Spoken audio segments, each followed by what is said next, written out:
From the Ear to There Travel Studio, this is the Ear to There Disney Podcast. The Ear to There Podcast, it's time to start the show. Be sure to hold on tight, here we go. Exploring all the different Disney destinations. Ear to There, it's time to start the fun. Hello, everybody, and welcome to the Ear to There Disney Podcast. I'm your host, Phil Gramlich. I am also the owner and the founder of Ear to There Travel, which is a Disney-specialized travel agency. It's my job, along with all of the vacationeers on the Ear to There Travel team, to take away all that stress, all that anxiety, and all that time that it takes to plan a Disney trip, so you can focus on the really, really fun things like having a fantastic time with your family and friends, and enjoying the magic. And now more than ever, you need that anxiety, you need that stress taken away. Because with the opening of Star Wars Galaxy's Edge in August of 2020, Walt Disney World is about to get a lot more complicated to plan. So here's the deal. We will take care of everything for you. We'll get you the best possible price on your Disney package or room-only reservation. We'll handle your dining reservations, your fast passes, transportation, special event tickets, and much more. Golf tee times, you name it, we will handle it, all at no extra cost to you. Yes, our services, like the bread that they give you at Pizzeria Uno at the beginning of the meal, are free. Listen, don't judge me. We go to Pizzeria Uno a lot. It's a long story. To find out all about Ear to There Travel, to meet our amazing vacationeer team, to listen to this podcast, or to get your free, no obligation quote, head over to eartotheretravel.com. Oh, and I just wanted to let you know that Walt Disney World's 2020 packages can be booked starting on June 18th, 2019. So if you're thinking about a 2020 Walt Disney World vacation, reach out to me, reach out to one of our other vacationeers on the team. You can request a quote with me or any other of the vacationeers, like I said, at eartotheretravel.com. And did I mention our services are free? I think I did, but yes, they're free. Okay, so this is another one of those bonus episodes that I've been putting out. This was originally episode 20 of the Ear to There Disney podcast. Please don't hold it against me that I'm still a little new when you hear me talking to this guest. But the episode was pulled from Apple Podcasts and pulled from a few other podcast providers. So I wanted to make sure that the newer listeners, or even those who wanted to hear this episode again, got a chance to hear it. So like I said, this was originally episode number 20, and this was my conversation with someone you may not know by name, but you know really, really well if you've been to Walt Disney World in the last decade. She will be on your television in your Walt Disney World resort room 24 hours a day, 7 days a week. So please enjoy my chat with the host of Must Do Disney, Stacey Aswad.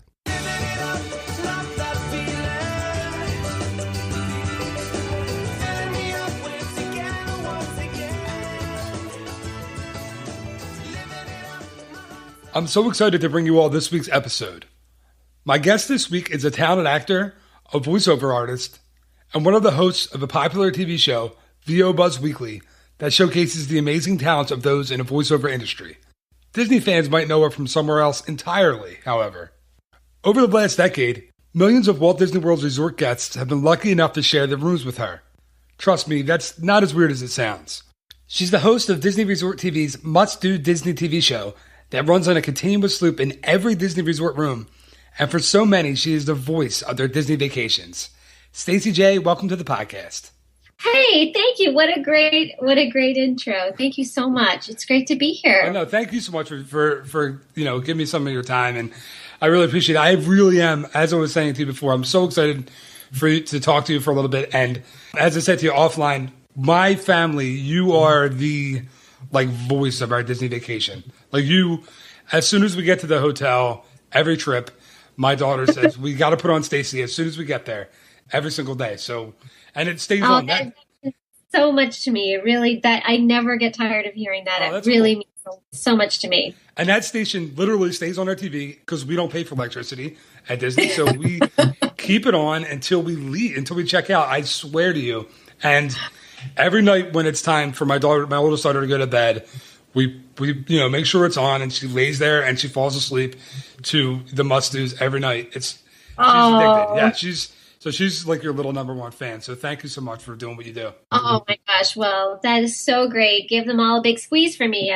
That means the world to me to be a part of such a special time in everyone's lives and happy times. I mean, it's just dreamy for me to be included in everyone's great times. Yeah, that's got to be such a cool like job that you get to do. I mean, you get to you're part of the Disney magic before people even get to the parks. It's such a neat. Yeah. It has to be such a neat thing that so many people associate this fun, awesome part of their lives with you and what you do on TV. It's got to be an amazing feeling. It really is. I mean, and I've said to people before that I had never been to Disney World until I got this gig. And so that was back in 2005. So May is always a special month for me because on 5505, May 5th of 2005, the Top 7 Must-Sees premiered. And that was 11 years ago. And I tell you, it never gets old going there and doing everything. And yes, it is work. And I have a responsibility and I have a job to do when I'm there. But man, is it so much fun and so exciting. And every time I go, there's something new that I fall in love with or that I see or get to experience. And,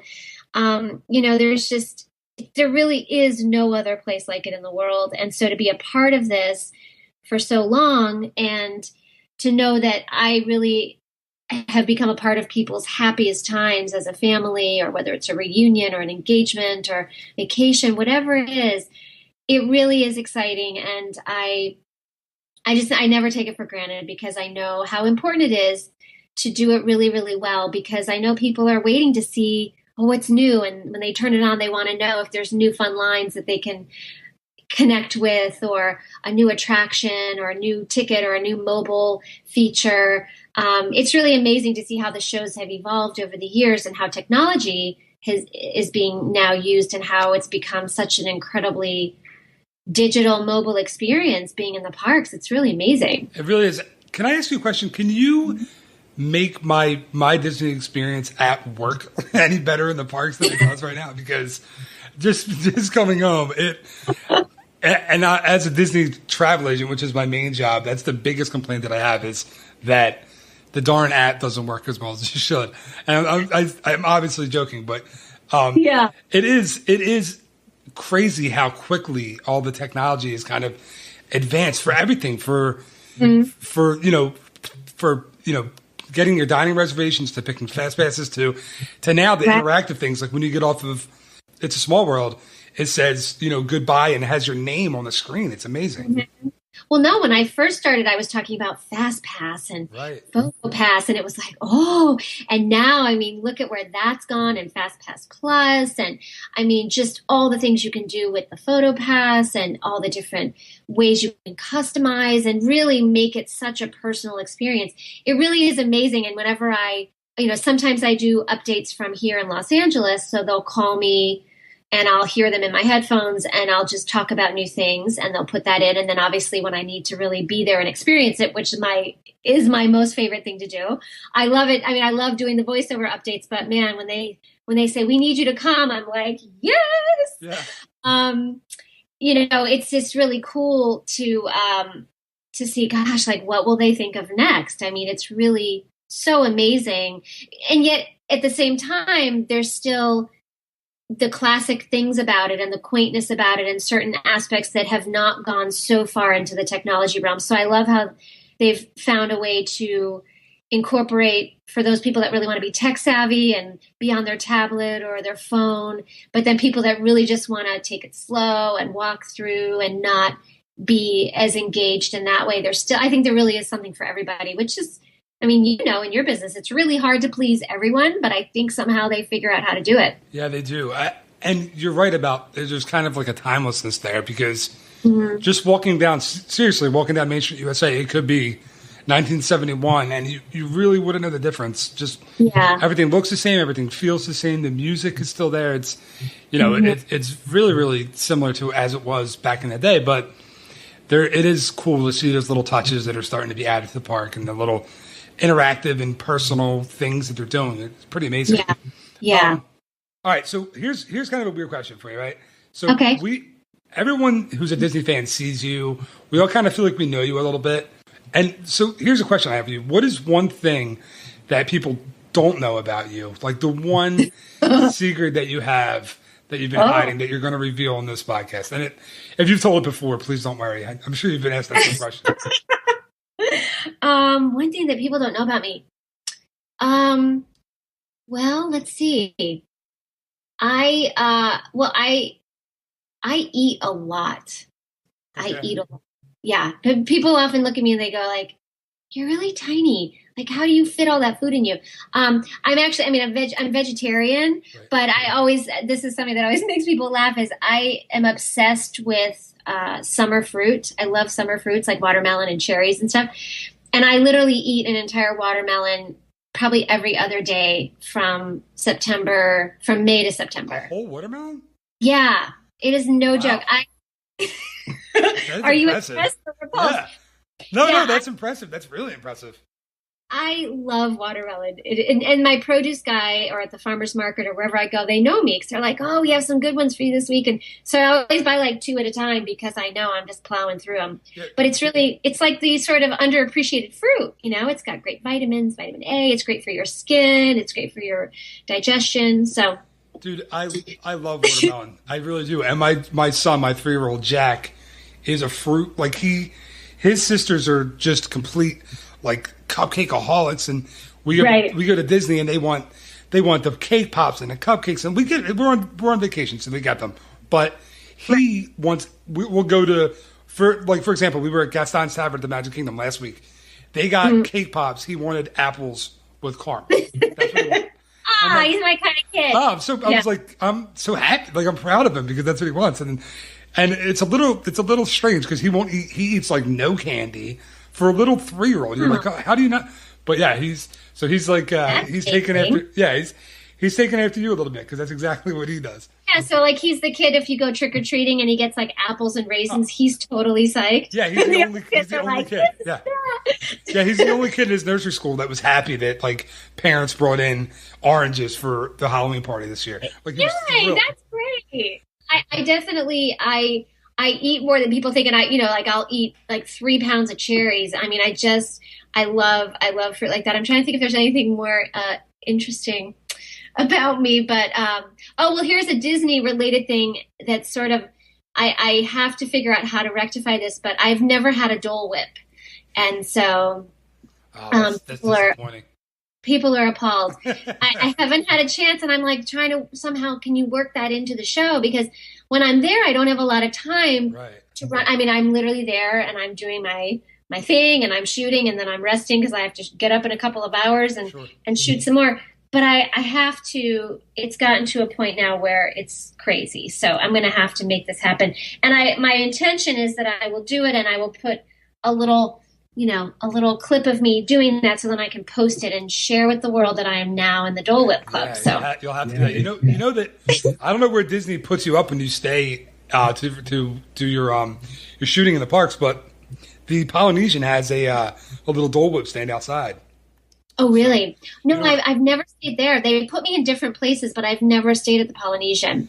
Well, you got to make a request for the next time you come down. I've got to become more demanding. Apparently, I'm very easy to work with. I always say I'm my parents' daughter, and I will always be my parents' daughter. And they always taught me, the more opportunities you get, the more success you attain. You need to be more humble. And so I feel like I don't want to be that person that people go, oh, great, she's coming here, because I just, I'm the person you see on camera in the show, but man, there is just a team of incredible creative people who help put it all together and make me look great doing what I do. So I like to try to be a blessing to the situation and not someone that they roll their eyes when they see me coming. Well, you do a great job, and the show's really well put together, but you do have to be a little bit more of a diva because you have to get you need to get what you want. You got to stay at the Polynesian.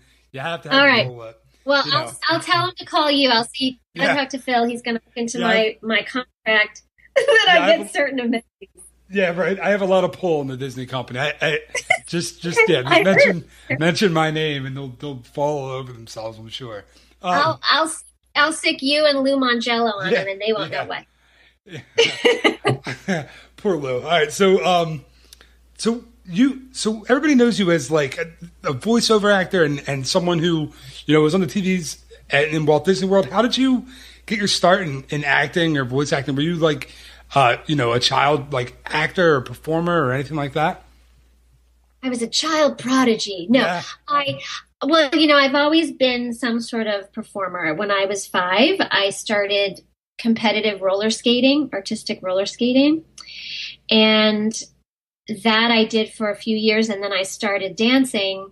I started taking ballet to help with that. I started working with a choreographer on my routines and I fell in love with it. And so literally from then on, I was in a leotard and tights with my hair in a bun, and I went on point, and I was just completely unstoppable. So I danced for a long time and was in a professional ballet company in high school. And then I decided, I want to go to Juilliard. There was just no doubt in my mind that that's what I wanted to do.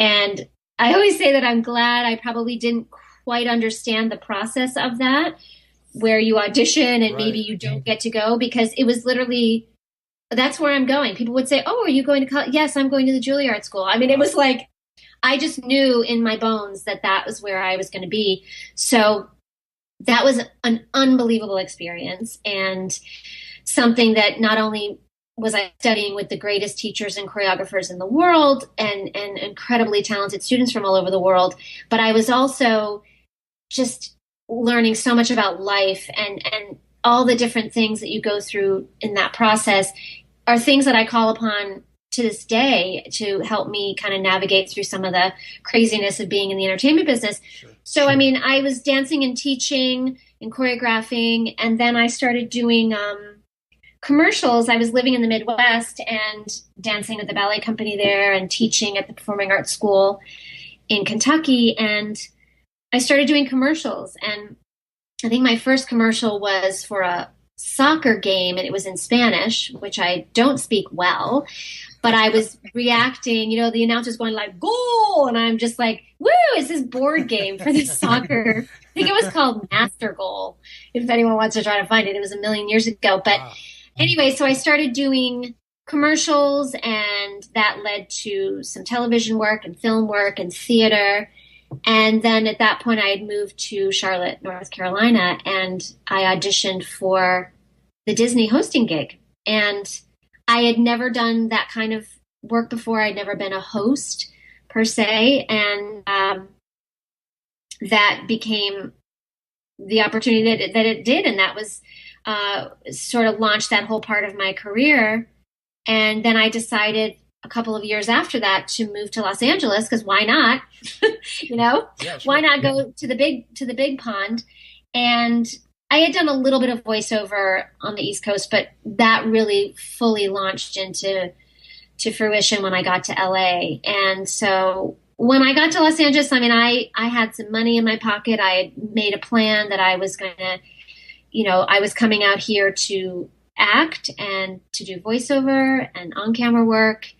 There was no plan B, and that's kind of how I operate. I mean, that how they say leap and the net will appear. I always just leap high and big and know that I will land on my feet or fly. So I just, I came out here with big dreams and big goals, and it's been working really well for me, because I feel like I'm really doing what I'm supposed to be doing, and I try to make good decisions about the projects that I work on, and I try to pass on the things that maybe aren't quite what I'm proud of or would want my family to look at, so yeah, I mean, I really have been on a stage or somehow in front of an audience pretty much my whole life.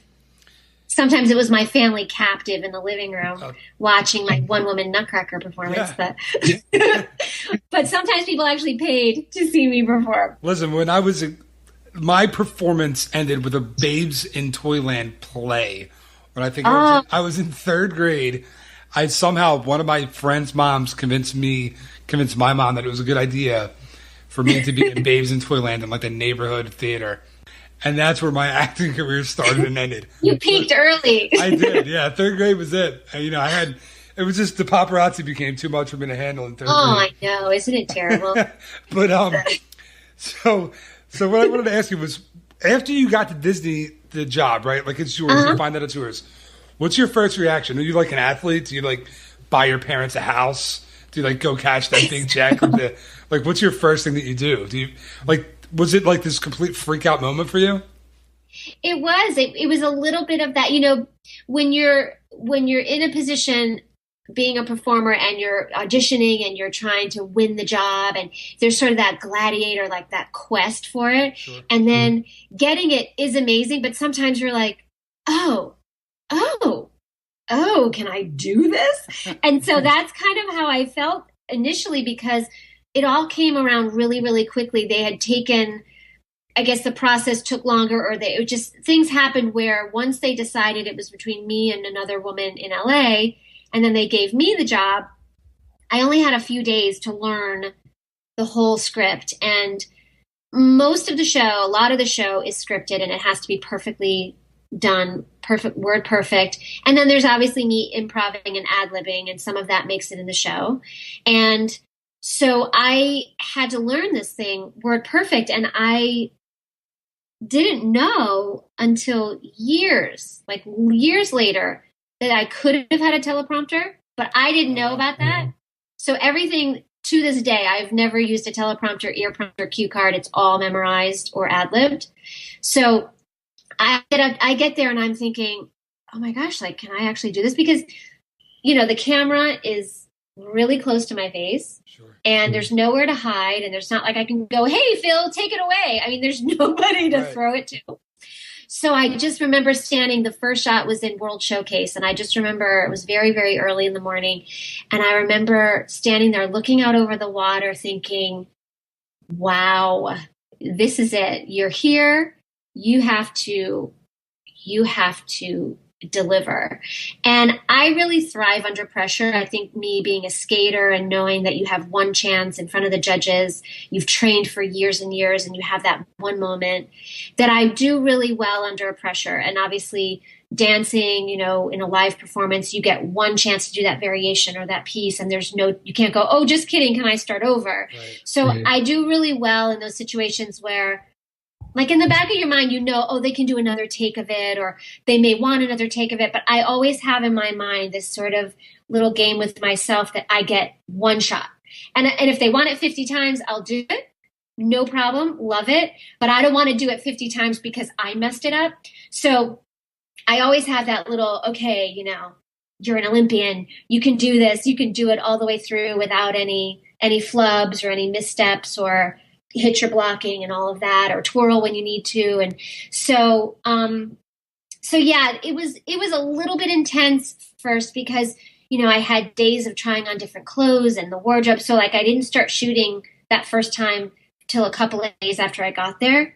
So it was like that anticipation of like, oh my gosh, what's going to happen to me? But man, when they called action and that camera rolled, I swear there was just something in the stars, or they just knew that I was the right girl, because it was like I clicked into this groove. And I'd like to think that 11 years later, there's still a rhythm that's working, because it was supposed to be for 1 year. And that's kind of the big joke of it, is that I thought it was 1 year, and here we are in 11. Right. So I'm counting. That was my next question I was going to ask you was, did you have any idea of like when you were filming it, like the first few days, like, hey, this is going to be this long running, long-term thing? Like I'd assumed, I didn't know it was for 1 year. Yeah, that's crazy that you thought it was for 1 year, and here you are taping things. That's originally what they said is, okay, this is for a year. And I just thought, oh, it's sort of this really fun, beefed up commercial. Like I didn't really fully understand maybe it's probably better that I didn't fully understand that it was going to be on 24/7 and all over the place. But I realized, and obviously we were filming and people are looking like, who is it? What's going on? And, excuse me, can I get around you kind of thing. No one knew what it was. Sure. And then as I went back time after time after time, then people started to recognize me and, oh my gosh, it's Stacey. And so now it's really fun because now it's almost like there's a live show going on while we're filming, because people will stand around and watch, and they're so lovely and they want to take a picture or they want an autograph. And it's so special. I mean, I'm the luckiest person in the world. And so, I realize now, obviously, how important it is to everyone who watches it, and everything that I do, I really try to give it 3,000%. And, I really just appreciate what it is for when it is and how long it lasts, because this business is very, very transient and strange. And sometimes you have gigs that last for a long time. And sometimes I've done jobs where I'm in a voiceover session for 8 minutes and that's it. That's the extent of it. So it's just a good lesson about anything. I think in life, you just need to appreciate things as they're happening and really invest and be present to all the wonderful things happening around you, and not take it for granted that, oh, I'll enjoy it more next time because it's going to be here, because you just don't know. Yeah, you're right. And that's really well said, not just for a job or something like that, but just for life in general. I mean, like with my kids, when we take them to the parks or anywhere, I try to get them to really appreciate it. And they're little, and it's kind of hard for them to, our 5-year-old kind of gets it, but the 3-year-olds are like, we want a Dole Whip and let's keep moving. And, they don't really care to slow down and appreciate it. But no, that's really well said. So you just said, like, being in the booth and having to record, new things as they happen in, Walt Disney World. There's been so many changes lately. Does Disney just like call you on the phone and say, hey, listen, we need you to come down and record new footage? Like, how does that kind of work? Yeah, they'll call and say, we need you, are you available this day or this day or this day? And we just need an update of voiceover. And so we work out the day and time, and then they call into the studio and I talk to them through my headphones and hear what they need. And, I try to match, obviously, I hear what happens before and what happens, so I can lead in and match the energy and the tone, whether it's a studio piece or in the parks. Because, obviously when I'm in the green screen studio, there's a different energy than when I'm in the park. So I try to make sure that it all matches up. And then, when they need me to come to Florida, then they'll kind of give me a window of, this is when we'd like to have you. And it's pretty easy. They fly me over there, and sometimes it's for 36 hours. Sometimes it's for 4 days, 10 days. It just depends. I mean, there's a lot of new stuff I haven't done 7 Dwarfs Mine Train yet. I haven't been on that. And there's a lot of new things that I haven't done because I haven't been in a while. So I'm hoping this year that I'll get there, because there's just, there's so much that's changed, and there's so much that's going to be changing. So yeah, there really is. Well, listen, if you don't get the 7 Dwarfs Mine Train, I can set you up with a Skype call with my 5-year-old who will explain the entire thing to you. Okay. Good. You'll feel like you're there. I know she's going to be like my on-scene correspondent to tell me the highlights. Yeah, she's got that whole thing down. She's been on it like 6 times in the last couple of years, so she's got it. Oh, that's great. Yeah. Like I said, my kids, it's horrible what I'm doing to them, but they're going to grow up with a DVC membership and for the next 30 years and, whatever. They'll be happy. Well, you're setting them up for quite an amazing experience, so they're going to need to maintain that level of VIP status, because that's no joke. Or they're going to be upset with me that I'm going to be like, when they're 18, be like, here's the payments that we owe on the DVC. I'm sorry. Yes, exactly. All right, so I asked some of my the podcast listeners and a couple of friends of mine for questions, because let's face it, everyone knows who you are. So I have a couple questions, if you don't mind, that they wanted me to ask. Of course, yeah. Okay. So first one I had from a friend of mine who wants to know if she wants you to know that she loves your clothes on the show, and wanted me to ask if you were able to keep them. Oh, that's a great question. The clothes for Must Do Disney, I they get them from all different places, from like the Gap, Banana Republic. There's all different places. And there's a lot that goes into deciding what I'm going to wear. And obviously it needs to be cute and fun and I can move in it, but it needs to be tasteful. And so there's a lot of people and process to that need to be pleased with it. For the top 7 must-sees, there were a few things that once that show ended and the new show started, there were a few pieces that I just loved. And I said, well, now that we know and then the whole new show was done and a whole new wardrobe, I said, there's just a few things that I really, really wanted, and asked if I could have them. And they were so wonderful and let me have them. And one of them is that beautiful top from when I'm in World Showcase, the really pretty, it's like a strapless with like the arms. It's sort of like a peasant looking top. Feels like, you lost me. But that one, yeah, and I'm then the like, top I just asked this question for somebody else. Now we're talking about clothes and fashion, and I'm lost. Like, wah, wah, wah, wah. Just ring me when you come back to like the stuff I care about. Hey, I'm answering the question. And then the really cute top I wore in Animal Kingdom with the little wooden tie around my neck, that I have. I think I know. And that then one. You get soaked on Kali River Rapids. Yes, Yeah, see? that. Yep. That's because I watched it today. I did skim through it today with my daughter to kind of prepare for the interview today. Yeah. Oh, well, you're so thorough. Very good. Very good journalism. So I did get to keep a few things. They were so sweet to give me. And then just one thing was this little hoodie that they always put me in. It's just this beautiful, like turquoise color. And when it was cool in the mornings, they would put that on me because it was actually, at 5 o'clock in the morning, kind of chilly. So I get to keep a few things and I love them. And actually I wore on my show VO Buzz Weekly, when we interviewed Bill Farmer, I wore that shirt from World Showcase. So you can check that out. And that was sort of my Disney. We had a very Disney day with Bill Farmer, of course, the voice of Goofy. And so yeah, they were very nice about that. But now, obviously, the show has been running Must Do Disney since 2009. So those clothes are still being worn, and sometimes they'll tweak a pair of shoes or a necklace, but it all kind of has to match. So that's all in some vault somewhere hanging, waiting for my next visit. So it's always fun.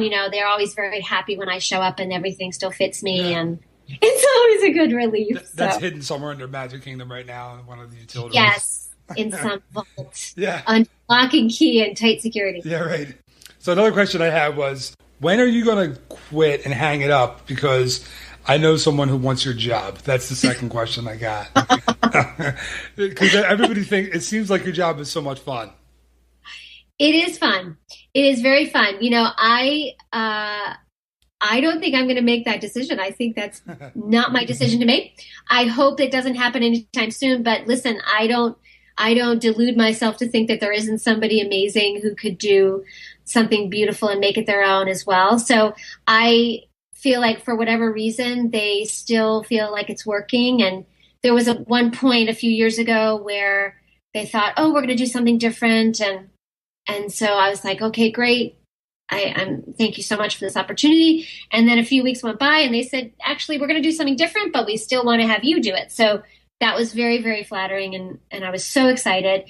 And as much as, I guess it means that I am doing a good job, because as much as it looks like it's all fun, it's definitely a challenge, because you have to get everything right that they want you to say, number one. Number two, if, say, there's a shot like when I'm in Epcot and the monorail goes behind me and I know that I really have to get it in one take, because then it'll throw off the schedule because we have to wait for the monorail again. So there's a lot of technical things that you have to take into consideration. But at the end of the day, I need to make it look like it is fun and effortless. And so if I do that well, then I'm really happy. But there's definitely a lot going on in my brain at the same time, and making sure I'm hitting the right mark and keeping the frame of the camera correct, and, not running into any extras that are walking by me, or, whatever the situation is. So, the big thing is to make sure that I keep my energy so that you can't say, oh, that was in 2007 when she was excited. Oh, that 2009. Look at that. So it's like a lot of what's cool is that a lot of the footage is from all different years. There's stuff that's, a year or two old, and there's stuff that's 10 years old. And right. So that's pretty cool. So it's lots of like Red Bull and Swedish Fish to keep you going. Well, I might. Okay, there's something about it. I've never had a Red Bull, and I gotta say I don't really have any desire. Sorry, I guess I won't be getting a Red Bull endorsement, but no, you know what? I used to. I'm kind of naturally energized, I guess, because I don't actually drink caffeine. I don't drink coffee. I don't do caffeine. I don't drink soda, and so I don't do caffeine. Wow. Can you imagine if I did caffeine? No, I was going to say you're you may be one of the rare people that don't need it. I can't get through a day without a couple cups of coffee, but that, Oh, okay. But I probably could actually, but I don't try. It's kind of an addiction for me at this point. Would anyone want to be around you? Yeah, that's a good point. Probably not. While you're detoxing. Not my wife. No chance. So my last podcast listener or friend question was, and this is another weird one. Did you come up with Triple Mountain Whammy, or was that somebody else? Was that in the script? Triple Mountain Whammy was written by a fantastic writer of that show named Paul Menudis. That was his genius.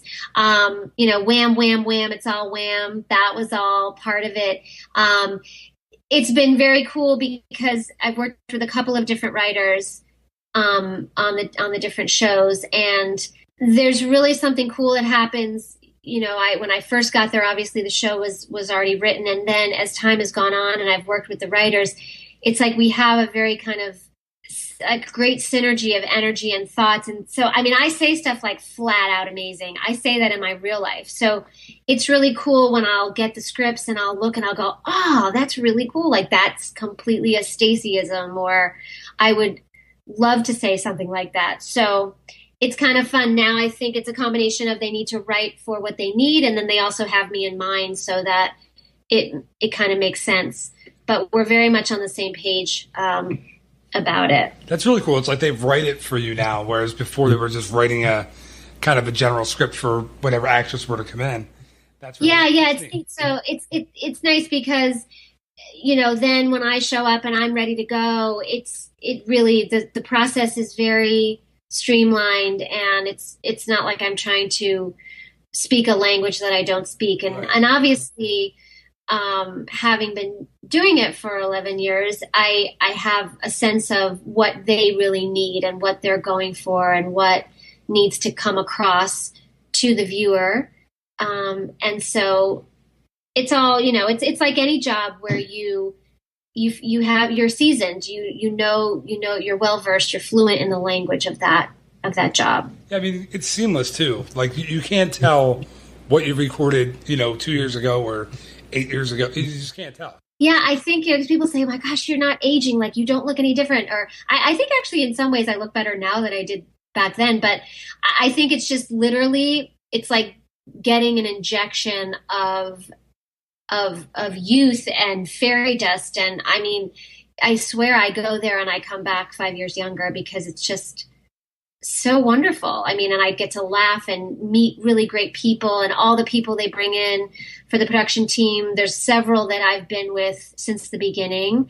The camera operator, the DP, he's amazing. He's been with me since 2005, and I've worked with different directors and all the hair and makeup people and the extras that are so amazing and stand there and walk and cross and do what they need to do and are so lovely and excited and ride on the rides with me. And it's just really cool. I'm surrounded by just happiness, and it's really, that makes you, it's like the fountain of youth right there. Yeah. And it's so, as corny as it sounds, like that's why I do what I do. That's why I sell what I sell, because that's exactly what you're selling. You're selling, it sounds really, really corny, and any of my friends who are listening to this are going to, make fun of me later, but it's just about, it's about happiness. That's what it is. Yeah. And that's why when I did the college program in 98, I was 19 and Walt Disney World, and I've liked Disney before, but after I worked there and experienced it, I loved it. And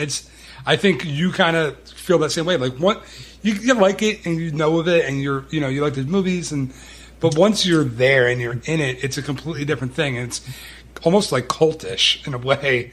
You know what I mean? Yeah. I try in my regular life just to be happy and to leave situations and people better than I find them. And, because I always say the worst day is someone's dream day. And I try to really keep perspective if something's challenging me or bumming me out. I try to go, what's the opportunity in this situation, not the punishment.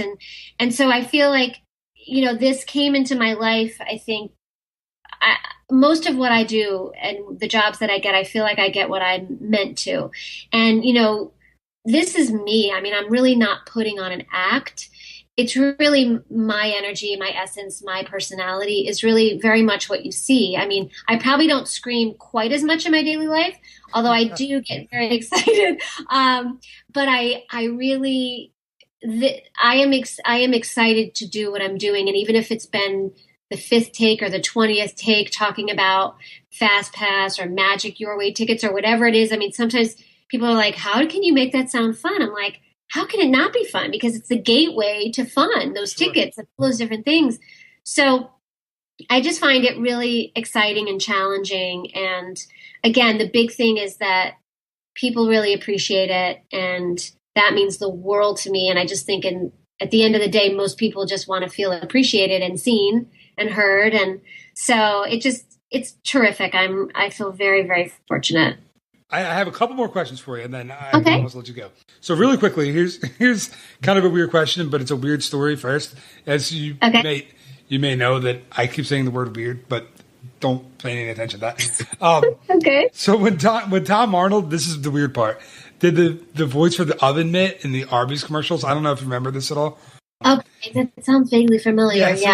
So he said his payment, what he wanted to get paid was Arby's for life. Like they gave him a laminated card that he could walk into any Arby's and get Arby's for life. Now, as a vegetarian, I'm assuming Disney didn't give you, the Pecos bill for life card.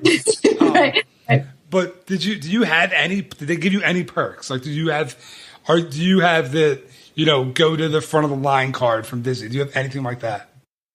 Oh well, I think, first of all, keeping me around is a beautiful gift. Sure. And giving me the opportunity and actually, paying me to do it is pretty amazing. I've gotten cool stuff like, the makeup artist will give me cool makeup that they've used on me, or obviously some of the wardrobe. I've gotten some park hopper passes. So Disney is not as good as Arby's, is what you're telling me. Okay, so I want to talk a little bit about your show, VO Buzz Weekly. Congratulations on the 200 episodes. Thanks. But people, it's such hard work doing something like that, and it's to do it yourself and to put it out there, and it's and the 200 episode was awesome. I watched the entire thing, and thanks. Yeah, it was so cool to see everybody interacting with each other, and the little skits that you guys did were really, really entertaining and fun. It's an amazing community. I mean, the voiceover community is really incredible and, so fun and generous and giving and kind. And there's no, these people, some of them have dedicated 30, 40 years of their life to this craft, but they don't have that kind of celebrity stay away from me. They're very accessible and giving and kind. And so I'm really proud to be a part of that business. And it's kind of an interesting balance working in the on-camera world and the voiceover world, because there's certain things that are similar, and then there's so many things that are so different. Right. I watched the episode today with Bill Rogers and Camille Dixon, which was a really cool episode. And it's to see their, like, the way that they are with each other and their interaction is so cool, that they're these voices that so well and that you've heard, and it's such a cool thing to see them on the show and to hear them interact with each other and then hear them both do their announcements, and it's like, wow. Mm-hmm. Like, I know, how cool. I mean, here they are, the voices of Disneyland and California Adventure, and they're married and they have this amazing, just talk about they were meant to do it. I mean, it's so really, they're really, really good people. They're very, very sweet people. That's so cool. And in the episode, Bill tells a story about like how he keeps his energy up to record new things all the time. And he says, you know, he has a little story that I don't want to tell the whole thing, but everybody should go listen or go watch the show so they can you know, get the whole thing. But he talks about how he's like a part of the magic, and he makes magic for like a guest, and you can recognize it. Like you can see the magic on the person's face, and it's such an amazing thing. I am sure you realize this, but that's what you are to Walt Disney World people. For us, for me, for my family, for my friends, for people that I know, for my clients that I talk to, people that go to the resort and turn on the TV and see you, and they get so excited about the trip. You're doing the same thing. So thank you for that. Oh, well, thank you. That's very, very kind of you. That's wow. Thank you. That's very humbling for me to hear that. Thank you. No, it's true. And it's, you know, like I said, if ever Disney decides that you're not the face of the Must-Dos anymore, we'll have a huge problem in my house. There'll be a mutiny. Yeah, we'll have a big problem here. Well, let's hope that it doesn't happen anytime soon. You know, but yeah, I always joke around and say that I'll be in my little hover around scooter, celebrating my 90th birthday. I'll be like June Foray, who's still working in her 90s. Yeah, I mean, I have no idea how long this beautiful ride is going to last, but man, I just enjoy every second of it, and I hope it goes on and on. But, you know, whatever they decide and however it goes down, I'm sure they will do what's best for all of you and the wonderful families that go, because, I mean, it's really about making you guys happy. Awesome. Well, thank you. And so really quick, you have the Must-Dos are still going on. You have VO Buzz Weekly. You're voice acting. You're really, really super busy. Is there anything else that you have coming up that you want to, you know, that you're excited about? Is there anything on the horizon for you? You know, there's a few things that I don't think I can talk about. Okay. Yet, but I mean, there's literally one thing that I love, and sometimes I'm frustrated about. My life is literally like one day is never the same as the next. You know, there's always something that comes, you know, around for me. But, you know, I'm doing a lot of voiceover commercials and promos, and a lot of people will be like, I think I heard you. Was that you? Yeah, that's me. So it's kind of funny. Like, I hear myself all the time, but it's funny when people say, I recognized your voice and I was talking about a coffee machine or something. So it's kind of funny that people now, I guess I've been around long enough that people they can make the connection even out of context. But yeah, there's always something coming, so people can keep up with me on Facebook. I have my host Stacey J. Aswad page, and I'm on Twitter, and so I'm always trying to keep up with what's happening, because it's, by the time you post this, something will have changed. Yeah. So, and people can go to your website too, right? And they can you personalize a picture for them, right? And then all the proceeds go to a number of different animal charities that you work with. Yeah, I really try to give back, and I love supporting animal rights and giving their voice more volume. So if people go to my website, they can go to the charity page, and I will it's me personalizing it. It's not somebody else. And that donation goes to lots of different rescues and organizations that fight for animal cruelty prevention and rights. So it's a way to get something you want and then help animals as well. So thanks for bringing that up. Yeah, it's really, I want to be a huge part of a solution to animal homelessness and abolishing animal cruelty. It's just really important. So thank you so much again for coming on and for all your time. And I really appreciate it. It was so nice to talk to you. Thanks, Phil. And please give my best to your sweet family. And thank you for everyone who's sending questions and who watch and support me all these years. It really means a lot. I really appreciate it. So come find me on social media, and we'll hashtag each other. All right, awesome. Well, thanks again. Thanks.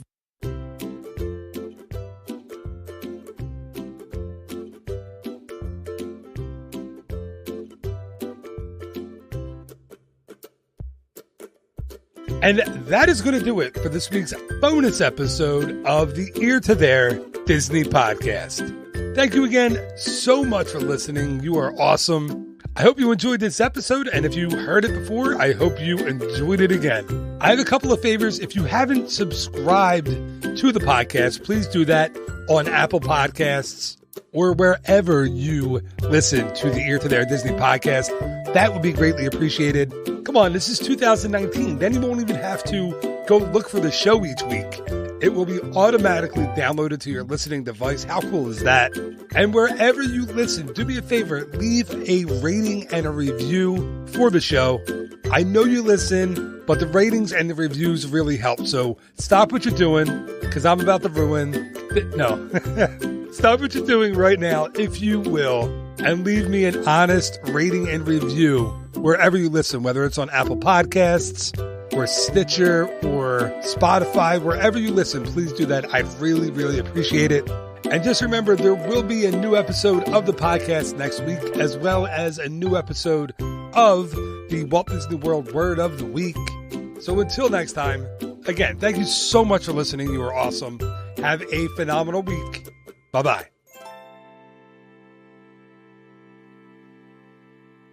Ear to there.